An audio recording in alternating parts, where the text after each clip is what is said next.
2, 3.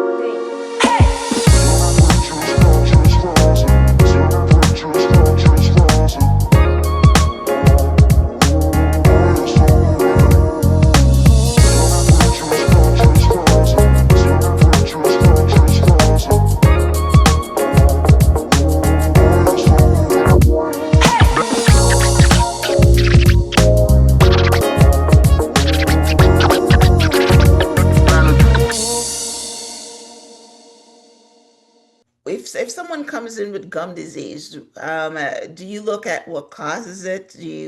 How do you help them with that particular issue?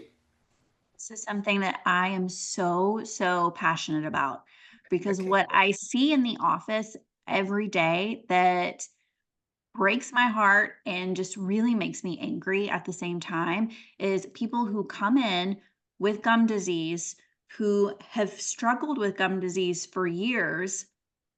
And they'll come in and they'll say, "Oh, I had a deep cleaning once. I had a scaling and root planing once, and then I had to have it again a few years later." And they come back to me and they need one again when they get to me. So if that's the case, if you've had to have more than one deep cleaning, then somebody's not doing their job.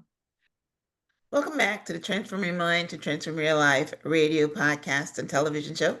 I'm your host, life coach Myrna, and sitting in the guest chair today is Dr. Toni Ingram. Dr. Toni and I are going to be talking on the topic why you should remove fluoride and mercury for better oral health and overall health. Yeah, we've been hearing a lot about fluoride um, in the government and the governmental programs. And I've had several conversations with guests on the show about fluoride. So now I'm convinced of it that it's, not one of the things that we should be using. So this is going to be an interesting conversation. Stick around to the end. So welcome, Dr. Toni. Thank you so much, Myrna. I'm excited to be here. Yes, yes, yes. I'm excited. I don't do a lot of oral health topics on the show, so this is great. All right, so let me give you guys a brief introduction. Dr. Toni Ingram is an integrated health coach, smart certified biological dentist, and the founder of Flourish Dental Boutique, a fluoride-free, mercury-safe dental practice.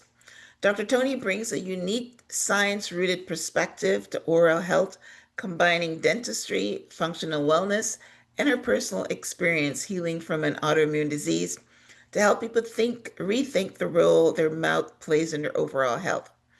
After her own personal health struggles with an autoimmune disease, Dr. Ingram shifted her practice philosophy to focus on whole body health and the prevention and safer treatment of oral disease. Yes, yes, very important. The mouth is very important. So, as we get started, Dr. Toni, what exactly is a biological dentistry and how does it differ from the drill and fill model?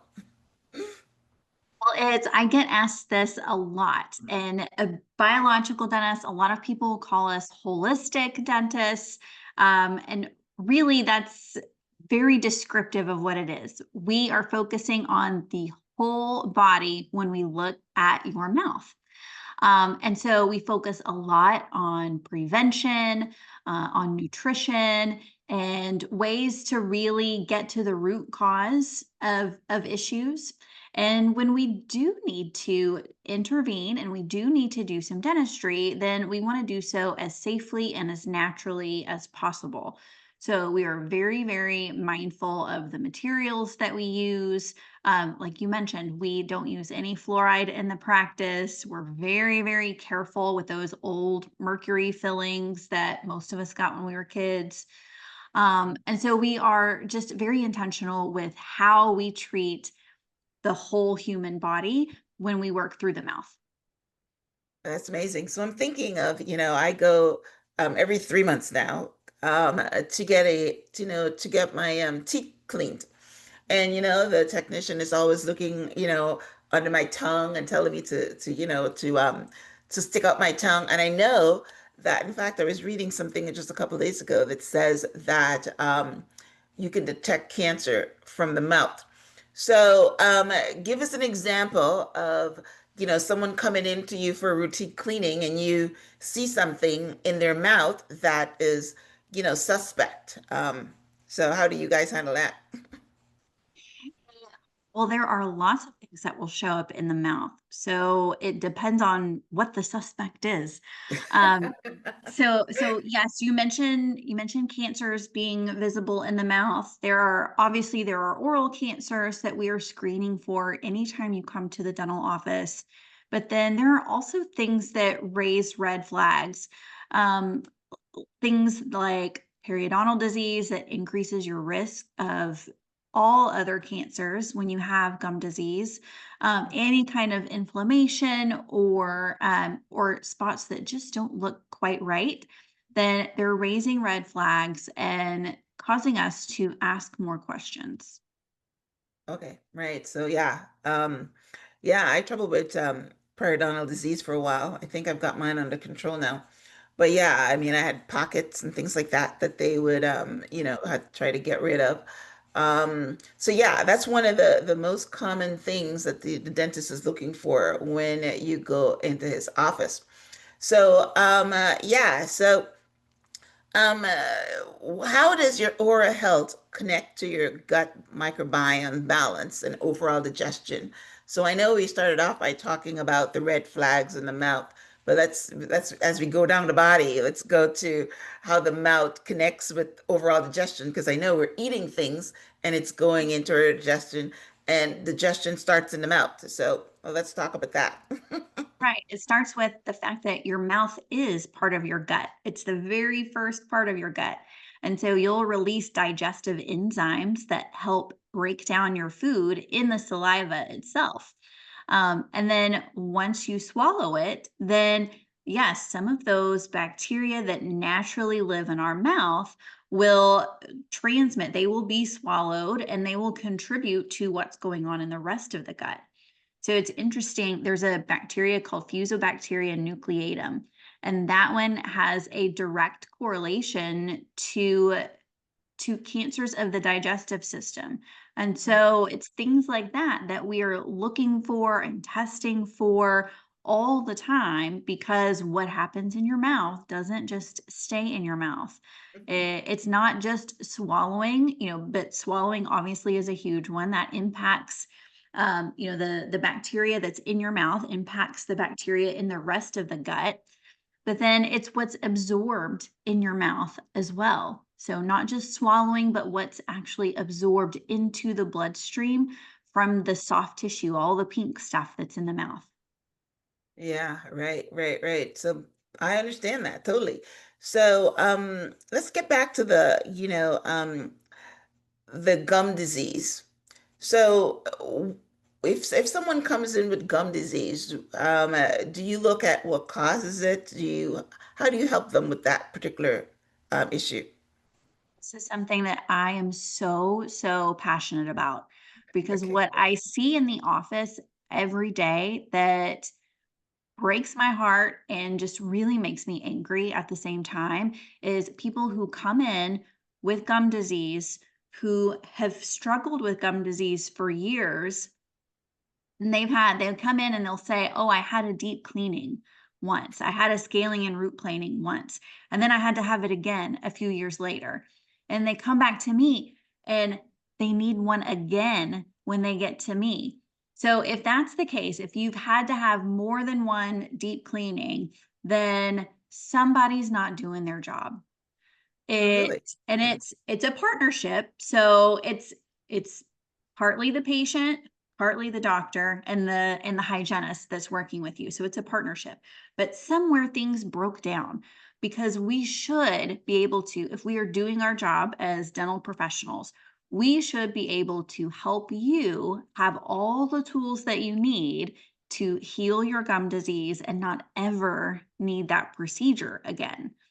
Because we would love to not have so many procedures. I know probably a lot of people in your audience would love not to see people like me very often. So we want to keep you out of the dental chair as much as we can for procedures. We just want you to come when there's fun stuff, like easy cleanings. We want you to come and just hang Right, out with right. us when it's a happy visit. So gum disease is just huge. Yes, we can, again, if we're doing our jobs, we should be getting to the root cause of what's causing the gum disease. And that could be a number of things. Sometimes it's inflammation in the rest of the body. If you've Mhm. got a chronic illness that you're struggling with, that'll show up. If you've got diabetes and poorly controlled blood sugar, then that will show up sometimes as inflammation in the mouth. Um, it could be the specific bacteria that you have in your saliva that could be the cause. And that's not always, it's not always your fault or anything you did. That bacteria is transmissible. So you had to get it from someone or somewhere, Mhm. Hmm. either a parent or a loved one or significant other, someone you share the house with. So these things have to be dug into so that we can see what those root causes are, so we know how to fix it the best. Okay, well, that's very interesting. I don't remember if I heard that you only need to have the deep scaling once. I thought it was a continuous thing. So what you're saying is that once you go in and do the deep scaling and the deep cleaning, you should be able to get rid of the cause of the gum disease, and then you just start to heal. Is that what you're saying? That's the ideal. Yeah. The Okay. ideal is Okay. that, the hygienist does that deep scaling. And that is just like removing barnacles off the ship. It's, removing the splinters of tartar buildup that are underneath the gum tissue. If you do that and you make sure that your oral microbiome, so the bacteria that are in your mouth, if you make sure that those are well balanced, and your hygienist has coached you on proper nutrition, proper care at home, then it should be able to heal up enough to where you just need maintenance visits in between, like Mm. the 3 or 4 times a year, like you will often go. Okay. All right. Well, it's good. That's good to know. And it's good for anyone that's listening to know because, yeah, I don't remember if they tell you you got to do it once a year or something like that. But yeah, that's somehow in the back of my mind.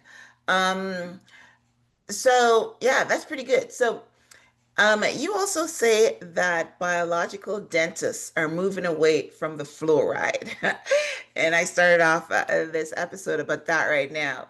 So, what should parents know about the recent challenges? I mean, not parents, patients know about the recent challenges in community fluoridation. So, talk to us about why fluoride is bad. I know that the government is now trying to ban it, and some people are being pushed back. But I heard way back that fluoride wasn't good for you, and now I just had an interview with a functional medicine doctor that was telling me the reasons why fluoride is not good for you. So, so as you tell your story about why is it that dentists are moving away from fluoride. Why is fluoride bad? And how do you feel about the legislation right now about fluoride? I'm I'm really hopeful about the legislation moving forward. I am hopeful that more and more governing bodies will see that there's enough of a risk that we shouldn't be putting it in the water. Now, fluoride is a tool. It is a tool that does help prevent cavities, but like anything, we need to know the dose that's safe and effective. If it's not safe or it's not effective, then we shouldn't be using it. Well, the problem with when you put fluoride in the water is that for most people, you really can't control the dose at all because a 70-year-old man who drinks 1 glass of fluoridated water a day is going to have a very, very different dose than an infant who weighs 10 or 12 pounds who's drinking formula mixed with tap water that has fluoride in it. The dose per pound of body weight is vastly different. And Mm. so what they're finding more and more in more recent studies is that the dose that people are getting is covering a much wider range than they once thought. That's why it wasn't too many years ago that they decreased the ideal dose in water from 1 part per million to 0.7 parts per million. So they made that change. But then still, they're finding that there's just these huge swings in the amount of fluoride that people are exposed to. Well, not only that, but those who are exposed to more fluoride, they are finding that the risks are more than we thought as well. So in study after study, they are actually finding a real strong correlation between increasing fluoride levels and decreasing IQ in children. Oh, wow. Hmm. It's it's fascinating and also heartbreaking. It's heartbreaking. Because if you have a child who's on the edge of being special needs or needing extra care, an extra couple of IQ points makes a huge difference in Yeah. lifestyle, quality of life, all of these things. So I think that our our predecessors just didn't quite have the appropriate appreciation for the level of risk that was in adding fluoride to the water. So for that reason, it's still it can potentially be a valuable tool, but because we don't yet know the dose that's actually safe, I've chosen just to eliminate it from my dental practice altogether. Because thankfully, I have other tools. I have other tools, I have other ingredients that are effective. So I have other things that I can do with my patients to make sure that they're preventing the rate of cavities. Um, and we just don't have it anywhere in the office. Mm. Okay, all right. So yeah, I mean, I know that a lot of people didn't concentrate that much on the fluoride in the water. They concentrated it on the toothpaste. And yeah, I mean, kids when they go to the dentist, they get a fluoride treatment. So, are you working with kids or adults in your practice? We see a ton of families that all come in together. So Oh, they all coming together. So you yeah, have that. So what you're saying is that because you can't tell the dose, you don't use it at all, or you use it in the proper doses. I don't use it at all All because right. we don't, and that's coming from our own government. So the National Toxicology Program released a very long report where they looked at all of these studies and they determined that they couldn't decide what the proper dose was that was Mm, guaranteed to be safe. mm, And if you're drinking tap water in any form, in any food product, any canned beverage, mm, anything that is made with a municipal water source is likely going to have fluoride in it. So I already know patients coming into the office are getting fluoride. They don't mm. need any extra from me. Yeah. Okay.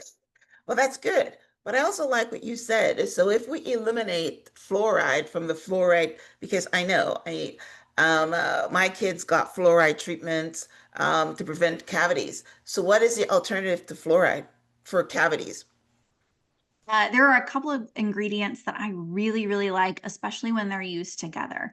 The first one is xylitol. Xylitol starts with an X, and it Mhm. is a plant-based sweetener. It's a sugar alcohol, and xylitol is wonderful because it raises the pH of the saliva right away, so you don't get that same acid attack that when you're having something sugary, the acid that can actually cause the cavities. And Mhm. over time, the bacteria that cause cavities will ingest the xylitol, but they can't metabolize it. They can't use it. So over time, those cavity causing bacteria will just slip right off the teeth. So when you combine that with the second ingredient, it's called calcium hydroxyapatite, which is it's actually the crystalline that our teeth are made of is this calcium hydroxyapatite structure. When that is used in toothpaste in the right form, in the right amount, it can be very, very effective at remineralizing teeth from the outside so that the teeth have the correct minerals so that they're hard and resistant to that cavity causing bacteria. Nice. Is that in products right now? It is. Yeah, you can find it more and more easily now. Even in some of the big box stores, if you look closely, you'll be able to find hydroxyapatite toothpaste, and most of those are going to be sweetened with xylitol. Nice. Okay, well, that's pretty good to know, right? Because to me, that would be we all brush our teeth, twice a day. So if there's a way to prevent cavities, that would be the perfect way to do it. Put it in the toothpaste, right? And that's what they were doing with the fluoride. They're putting it in the toothpaste. Right. Okay, so that's some good information. All right. Is it possible to reverse the periodontal disease through non-invasive whole body protocols? Yeah, we were just talking about periodontal disease and gingivitis and things like that. So, and we talked about the scaling and we talked about getting rid of the bacteria. But what is a whole body process or a whole body protocol that you can adopt? Well, gum disease is all about two things, really. It's all about this bacteria that's out of balance in our mouth, and it's about inflammation. Mm, So, if you address those two things at the source, then you can't have gum disease if you address those two things. So, we talked about how to address the bacteria. Like we said, it might involve a scaling and root planing or a deep cleaning, maybe. And those aren't always necessarily invasive. It just kind of depends on the case. Using the proper care, proper products at home. I like to test all of my patients' saliva to see exactly which bacteria are causing the issues. Because once I know which bacteria, I know how to kill those specific bacteria the best.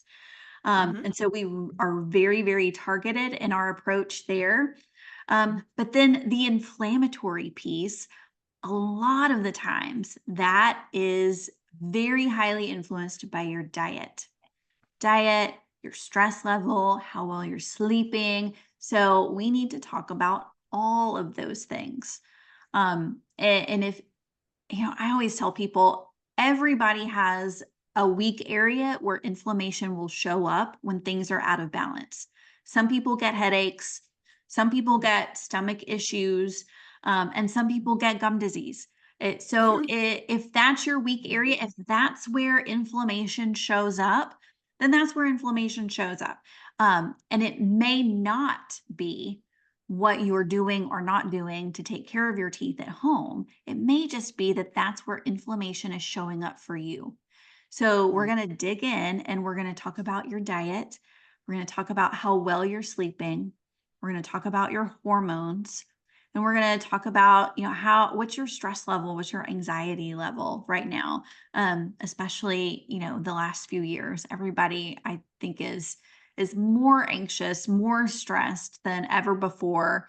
And so we have to address those things so that nothing that's going on in your mouth, if that inflammation is showing up in your mouth, we don't want that to negatively impact what's going on in the rest of the body too. Well, that's pretty good. Yes, that's your functional medicine. You're Right. looking at the whole thing. You're right. You're That's not right. just going in there and doing the cleaning, which is what a lot of people go to the dentist. You do the cleaning. Okay, took an X-ray. You got a cavity. Then we got to fill it, and that's the extent. I have never had my saliva tested. That's amazing.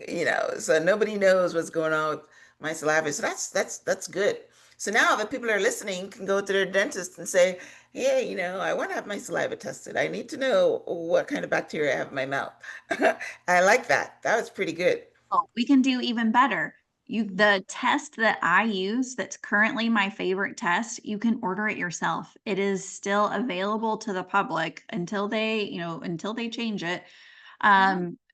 It's available to the public. So my favorite one is by a company called Bristle, Bristle.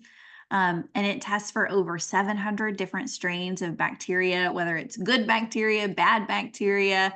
And it will even give you the report that I get. If you're working with a dentist like me, the report I get is going to be more detailed and we can tailor things more. But you'll still, if you order it on your own, you'll get a report that you can then take to your dentist, and it will have a lot of good tips and tricks on there too on how to make those shifts that can shift things in the right direction.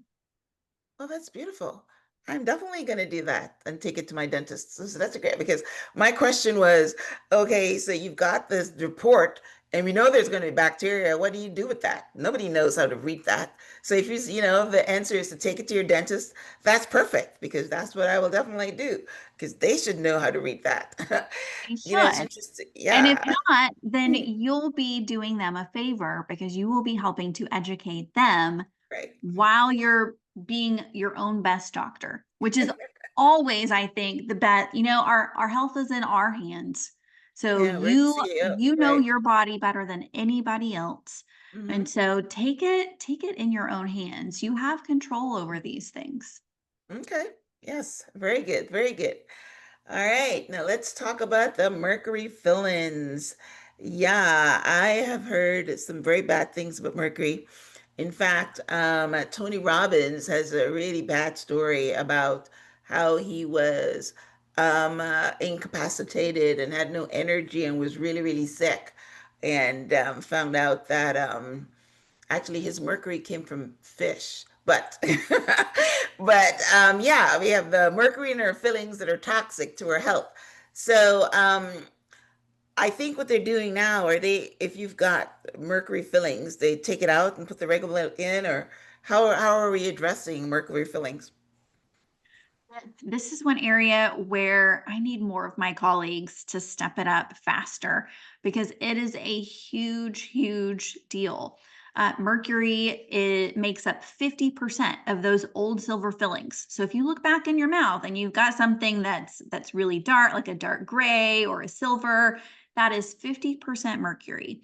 And Mm, anytime heat or friction is applied to that filling, you'll get a tiny little release of mercury vapor into your mouth. Um, mm, Mercury, as you know, is a very, very strong neurotoxin. It's not good for our brains. It likes to settle in places like our organs, like our brain, like our kidneys. It's not good for us.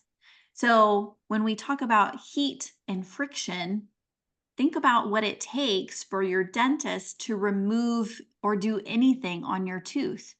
I use a high speed drill going at 800,000 RPM that's going to generate a ton of heat and friction to that filling. So, mm, this is where it is so, so important.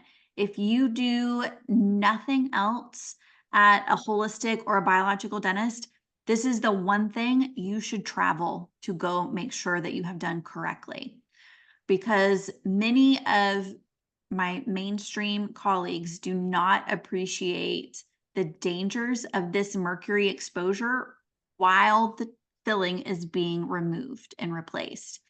But we know this very clearly. Anyone can look up what's called the smoking tooth videos that are on YouTube. So anyone can go and search those and find those. Um, there is a massive amount of mercury that's released when these fillings are drilled on. And if you are having one replaced, it's got to be drilled on somehow. So, what biological dentists have done is develop a specific protocol. It's called SMART, or Safe Mercury Amalgam Removal Technique. And you can read more about it online. There's the smartchoice.org, I think is the name of the website, where they go through all of the protocols that they developed to be able to minimize this mercury exposure during that appointment where they're taking out amalgam fillings. because the fillings are, you know, like any other dental procedure, they break down, they wear down over time, and they don't always last forever. And when they need to be replaced, you want to make sure that you're not getting this massive exposure to mercury during the dental appointment itself. So I would say if you do nothing else with a biological dentist, find one who is SMART certified before you have any amalgam filling touched. Wow. Wow. That's good information to know. Because, yeah, you would think that, okay, you go to the dentist and you say, okay, you've got these mercury fillings, and the first thing to do is replace them.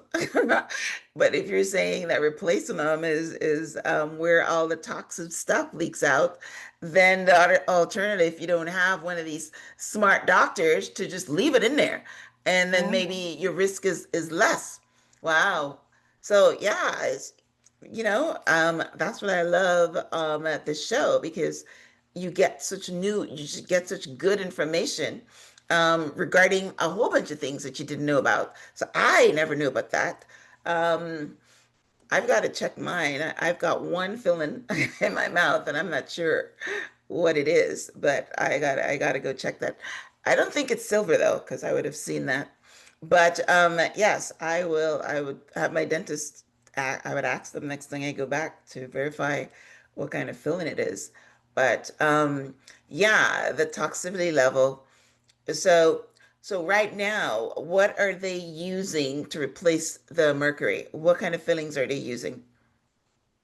So typically it's going to be what's called a composite filling. And composite is usually tooth colored, and it is a mix of glass particles.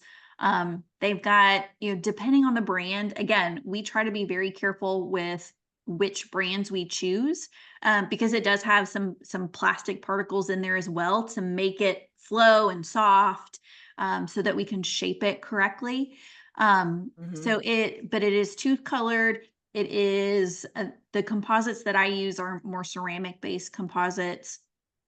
Or, Mm. you know, if it's a larger amalgam filling that's being replaced, then sometimes it'll be replaced with a porcelain or a zirconia crown, which again is tooth colored, but that's more of a traditional ceramic. Mm, okay. Okay. Yes, I think I've heard of the porcelain and the ceramic fillings, so that's great. And those are, you said, two colors, so that's why you see that's probably what I have, because mine is two colored. So amazing. All right. So what are some natural alternatives for oral health? Anything that we haven't covered that you want to leave with the audience as far as taking care of their oral health, outside of the dentist's office? Really, diet is first and foremost. So a diet that has a ton of whole foods, um, really good, clean sources of protein. So animal proteins in this case tend to be absorbed more easily. And so that will really, you know, if we're getting grass-fed meats, pastured chickens, things like that, it'll have, you know, fewer toxins and will help the health of your gut, also provide the nutrients that you need to build healthy teeth and healthy gums. And then really a ton of healthy fats, because most of the vitamins that our teeth need are vitamins A, D, E, and K. Those are all fat soluble vitamins. And so you need enough healthy fats in your diet to make sure that you're getting all those nutrients and that you're able to absorb them and use them too. So that's first and foremost is diet. Um, Equally important is sleep, making sure that you're sleeping enough and that you're sleeping well. Because if you're not sleeping enough, or you're not sleeping well, or you're sleeping with your mouth open, you're snoring, maybe some sleep apnea going on, then you will have a higher level of cortisol during the night, that stress hormone. And that sets off a whole cascade of issues that negatively impact the health of your mouth, along with everything else. So, really important that you're eating well and getting good sleep. Those are the best, most natural things for your oral health. But as far as just products go, there are natural ways to do that too. So toothpaste wise, what's nice is that you don't have to use anything fancy. I love fancy ingredients, and I love, digging into the science on what ingredient does what and has what purpose. But you can get it really, really simple if you want to. So things like just dipping your toothbrush in some activated charcoal or in bentonite clay. Like, those are things that are just really simple and will still do a really nice job at cleaning the teeth. And for a rinse, you could literally just use salt water, and that would Mm, be enough. It calms inflammation, it helps balance out the bacteria. So it doesn't have to be fancy. It can be, and I like to be strategic when we've got a battle to fight. mhm. But we can keep it really simple and really clean otherwise. Yeah, I started using the activated charcoal toothpaste. Yeah, so it's good that you mentioned that. And yeah, I mean, in the olden days, that's what you do, gargle with salt water. We've gone away from Yeah, all the things your grandmother told you about. right. So yeah, that's amazing. Are we doing anything to contribute to the bacteria that's in our mouth, or is that homegrown? So we get that bacteria, like I said, we are exposed to it usually from another person. Okay. Um, and the things that we're eating, fermented foods, that'll contribute in a good way to bacteria. So we get the bacteria in that way. We really can screw things up and get things really out of balance by doing too much to clean our mouths. So the Mouthwash? toothpaste and the mouthwash that have alcohol and a bunch of chemicals, they will kill the bad bacteria along with the good. And I mean, some of you have probably heard from your doctor if you've ever had to go on an antibiotic. Usually the doctor will tell you, make sure you take all of it, because if you don't take all of it, then you may just kill the weak bugs and leave the strong bugs.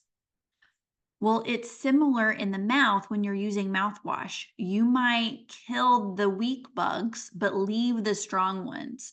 And then the strong ones really take over and take hold. So let's talk a little bit about sleep apnea, because this is something that is, I think, just really, really important for all of us to know, because sleep apnea and sleep disordered breathing, anytime you don't breathe enough, or you stop breathing during the night, is considered sleep disordered breathing. And like we said, anytime that happens, you're going to increase your stress hormones during the middle of the night when you should be nice and relaxed, and those cortisol levels should be low. So if you're not breathing well, you're going to have those cortisol spikes that make it harder to not only manage your stress level, but harder to manage your blood sugar too. It can actually raise the risk of type 2 diabetes. And believe it or not, your dentist is actually a prime person to be able to help catch that for you, so that you can get tested and make sure that that's not something that you're dealing with. So, ways that dentists can see this are very clear sometimes in the mouth. So, what we'll see is we'll see back molars that are completely flattened off or much flatter than they should be. A lot of times, grinding and clenching is a symptom of sleep disordered breathing or sleep apnea. We'll also see the shape of the tongue can be impacted. So if you open and your tongue spills up and over your bottom teeth, if it looks like your tongue doesn't easily fit within the little horseshoe shape of your lower teeth, then sometimes you'll actually get scalloped borders of the tongue. And we'll be able to see that too. Scalloped borders, like it looks like your mom's pie crust on the sides of your tongue. So that's another sign that could indicate that there's a sleep. Something else that we'll see And this goes a lot, two conditions that we're looking for here is acid reflux, because a lot of people don't know that they have acid reflux. It's not so severe that they feel heartburn, but what we will see oftentimes is we will see this acid erosion that is a very specific pattern that we can see on the chewing surfaces of the teeth. So you'll get, not only is the enamel kind of worn away and we can see the yellower dentin underneath the enamel, but you'll also get these little potholes in the teeth where they are literally just these little round divots in the tooth where it doesn't look like it should be there.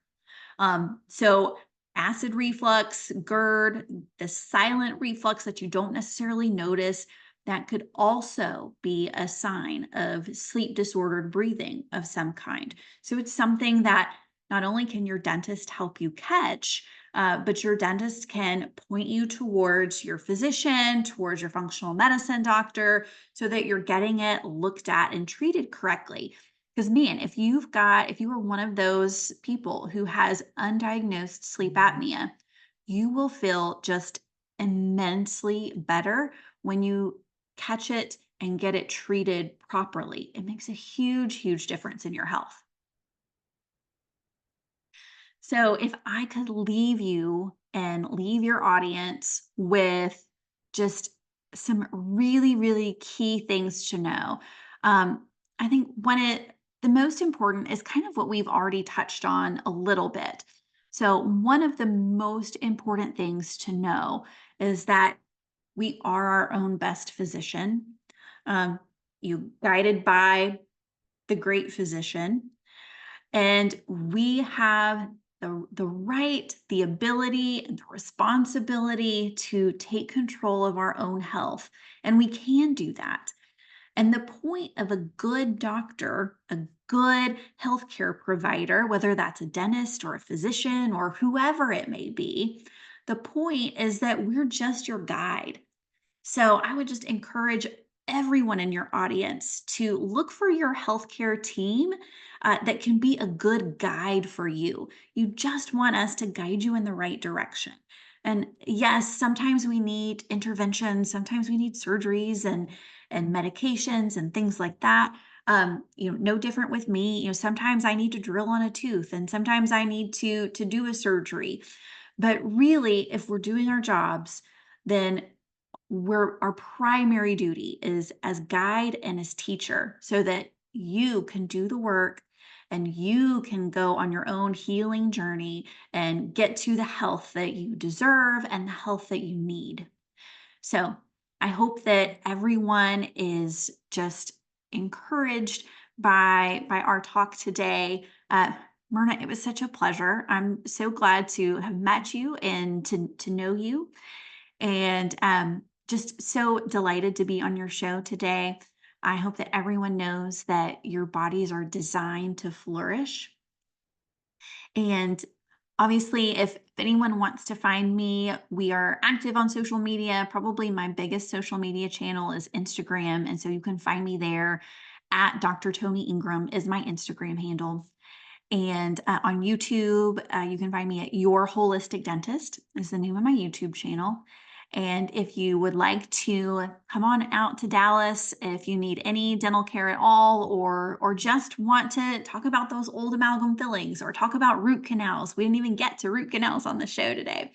But if you'd like help with any of that, or if we can serve you in any way, my website is www.flourish.dental.